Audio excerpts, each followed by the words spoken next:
আসসালামু আলাইকুম। তারামিয়া রান্নাঘর থেকে সবাইকে স্বাগতম। আজকে নিয়ে আসলাম নতুন একটি রেসিপি, মুগ ডাল দিয়ে বোনা খিচুড়ির রেসিপি। তো আমি প্রথমে দিয়েছি তেল, তারপর দিয়ে দিলাম গরম মশলা এবং পেঁয়াজ কুচি। এটাকে আমি বাদামি কালার করে ভেজে নেব। বাদামি কালার করে ভেজে নেওয়ার পর আমি দিয়ে দিলাম আদা বাটা, রসুন বাটা এবং দিয়ে দেবো স্বাদ মতো লবণ স্বাদ মতো দিয়া আমি যাবতীয় যত মশলা আছে, হলুদ, মরিচ, ধনিয়া এবং জিরা, সবগুলো আমি একসাথে দিয়ে দেবো। এখন দেখেন আমি সবগুলো রেডি করে রেখেছিলাম, সবগুলো একসাথে দিয়ে দিলাম। এখন আমি ভালো করে কষাই নেব। দেখেন কষাই নিয়েছি।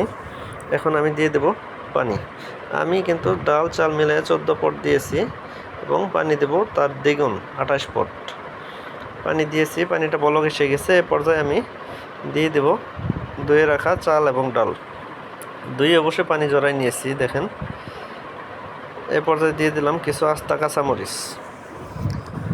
আমার এই মজাদার খিচুড়ির রেসিপিটা যদি শিখতে চান কেউ, অবশ্যই ভিডিওটা স্কিপ করবেন না। দেখেন পানি কিন্তু শুকিয়ে আসছে। আমি এখন দমে চলে যাব। দেখেন আমার খিচুড়ির কালারটা কত ইয়ামি হয়েছে। আমি কিন্তু বেশি কালার করি নাই, লাইট কালার।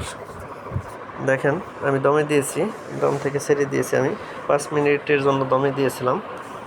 আগুন কিন্তু আমি অফ করে দিয়েছি। আমার এই মজাদার আইটেমটা যদি কারো ভালো লাগে থাকে, আমার চ্যানেলটাকে অবশ্যই সাবস্ক্রাইব করে দেবেন এবং ফেসবুক থেকে যারা দেখছেন তারা অবশ্যই লাইক ফলো